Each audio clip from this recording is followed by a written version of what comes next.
माहित आहे की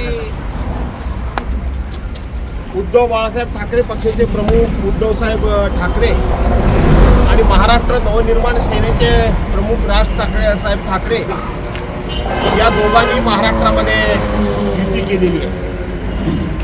आज या दोघांनी जरी युती प्रत्यक्षपणे केली असेल, परंतु संपूर्ण महाराष्ट्राच्या जनतेच्या मनामध्ये हा विषय गेली अनेक वर्षांपासून एक नाही म्हटलं तरी घर करून बसला होता की महाराष्ट्रामध्ये असलेल्या मराठी माणसांचे पक्ष फोडण्याचा सपाटा हा भारतीय जनता पार्टीनं लावला होता।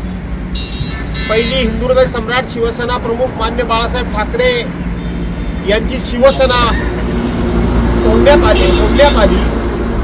त्यानंतर दुसरा मराठी माणसाचा पक्ष महाराष्ट्रातले आपले शरदचंद्रजी पवार साहेब राष्ट्रवादी काँग्रेस पक्ष, हा पक्ष देखील भारतीय जनता पार्टीनं फोडला आणि त्याही पक्षाचे दोन तुकडे केले।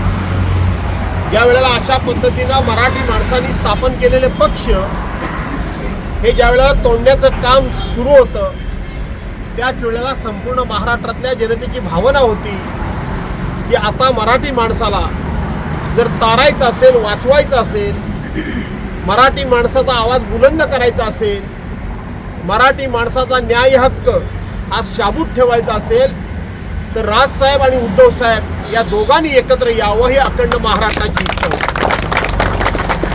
आणि ती महाराष्ट्राची इच्छा या निमित्तानं पूर्ण झालेली आहे आणि त्याचा आनंद व्यक्त करण्याकरता म्हणून शिवसैनिक आणि मनसैनिक हे आपण सगळे एकत्र झालेलो आहोत।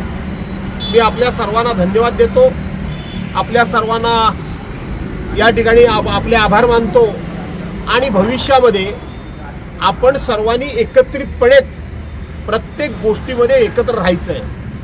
आपण नुकत्याच झालेल्या नगरपालिका नगरपंचायतीच्या निवडणुकीमध्ये गुहागरला पण आपण मनसेला आपल्या त्या निवडणुकीमध्ये आपल्या बरोबरनं सामावून घेतलं, आपण खेडमध्ये सामावून घेतलं।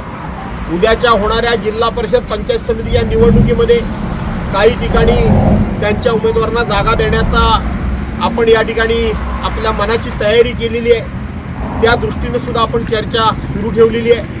मुंबईसह महाराष्ट्रामध्ये या ज्या ठिकाणी महानगरपालिकांच्या निवडणुका होत आहेत, तिथंही दोन्ही नेत्यांनी आघाडी केलेली आहे, युती केलेली आहे आणि म्हणून मराठी माणसाची एकजूट कायम होण्याच्या दृष्टीनं तुम्ही आम्ही देखील एकमेकाचा परस्पर आदर राखून, एकमेकाची भावनेचा या ठिकाणी आदर राखून मराठी माणसं ही एकमेकाच्या विरोधात लढता कामा नये, तर शेवटी एकमेकाकरता लढली पाहिजेत ही भावना आपण सर्वांनी जोपासावी अशी आपल्या सर्वांना विनंती करतो।